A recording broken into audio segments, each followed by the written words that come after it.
అందరికీ నమస్కారము. నా పేరు నాగరాణి. ఈరోజు నేను తెలుగు భాష, తెలుగు వర్ణమాల గురించి పరిచయం చేయాలనుకుంటున్నాను. ముందుగా మన భాష గురించి. భాష అంటే చాలా భాషలు ఉంటాయి. ప్రపంచంలో అనేక భాషలు ఉన్నాయి.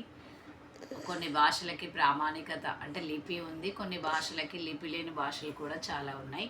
మన మాతృభాష అయినటువంటి తెలుగులో ఉన్నటువంటి అక్షరమాల, వర్ణమాల, దాని గురించి మనం పరిచయం చేసుకుందాము.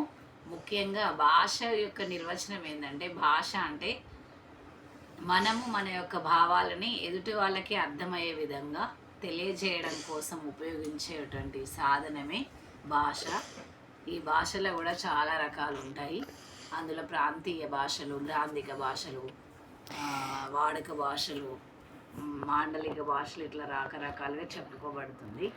ఎందుకంటే అందరికీ అర్థమయ్యే విధంగా, అందరికీ చదవడానికి అనుకూలంగా ఉన్నటువంటి భాషనే మనం ప్రామాణిక భాష అని చెప్పుకుంటాము. మన మాతృభాషలో ఉన్నటువంటి వివిధ అక్షరాలు ఏంటి, వాటి యొక్క ధ్వనులు ఏంటి, ఉచ్చారణ ఏంటి, అందులో ఉన్నటువంటి లిపి ఏంటి అనేది మనము వర్ణమాల గురించి తెలుసుకుందాము. ముఖ్యంగా మన భాషలో, తెలుగు భాషకి అక్షరాలు ఎన్ని అంటే 56 అక్షరాలు ఉంటాయి. అందులో ఫస్ట్ అచ్చులు, హల్లులు, ఉభయాక్షరాలు ఉంటాయి. అచ్చులు వచ్చేసి ఆ నుండి ఆహా వరకు అచ్చులు అని చెప్పుకుంటాము. అచ్చులు 16 ఉంటాయి. వీటికి అచ్చులకి గల మరొక పేరు ఏంటిదంటే స్వరములు, అలాగే ప్రాణాక్షరాలు అని చెప్పుకుంటాము. నెక్స్ట్ ఇంకోటి వ్యంజనములు. వీటినే మనము హల్లులు అంటాము. హల్లులు అంటే కా నుండి బండిరా వరకు ఉన్నటువంటి అక్షరాలని హల్లులు అంటాము. వీటికే మనము వ్యంజనాలు అన్న మరొక పేరుని చెప్పుకుంటాము. నెక్స్ట్ ఉభయాక్షరములు అంటే ఒకటి కంటే ఎక్కువ, అంటే అచ్చులు రాయడానికి ఉపయోగించేటివే మనము ఉభయాక్షరములు అంటాము. ఉభయాక్షరములు ఏంటి? సున్నా, అరసున్నా, విసర్గ, ఈ 3 అక్షరాలని మనం ఉభయాక్షరాలు అంటాము.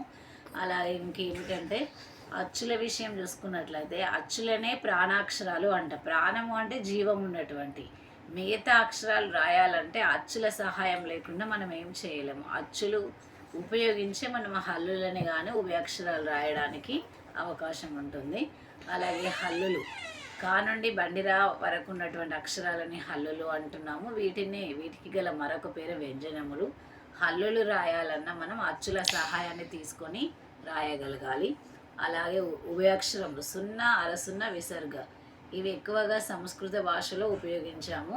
ఇప్పుడు వీటిని కూడా మనం అచ్చులు, హల్లులు రాయడానికి ఉభయాక్షరాల సహాయం తీసుకుంటాము, ఉపయోగిస్తాము. ఇక్కడ వర్ణమాల గురించి మొత్తంగా ఫీడ్బ్యాక్ ఏంటి, సమగ్ర విశ్లేషణ ఏంటంటే, తెలుగు భాషలో వర్ణమాల తీసుకున్నట్లయితే వర్ణమాలలో అచ్చులు, హల్లులు, ఉభయాక్షరాలు ఉంటాయి. అచ్చులు 16, వీటికే ప్రాణములు, స్వరములు అన్న పేరున్నది. ఆ నుండి ఆహా వరకు ఉన్నటువంటి అక్షరాలని అచ్చులు అంటాము. అలాగే హల్లులు ఉంటాయి. హల్లులని వ్యంజనములు అని పేరు పిలుస్తాము. వ్యంజనములు అనగా కా నుండి బండిరా వరకు ఉన్నటువంటి అక్షరాలని వ్యంజనములు అంటాము.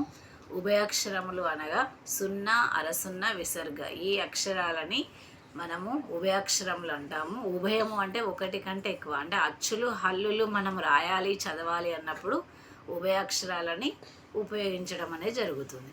సో ఇక్కడ మనకి ఈ తెలుగు వర్ణమాలలో కొన్ని బేసిక్స్ పాయింట్స్ మీకు అర్థమైనవి అనుకుంటున్నాను. నేను చెప్పినటువంటి ఈ పాఠ్యాంశం మీకు అర్థమైందని అనుకుంటున్నాను. ఏమైనా డౌట్స్ ఉంటే మీ యొక్క అభిప్రాయాలని తెలియజేయగలరని కోరుతున్నాను. Thank you friends. Thank you.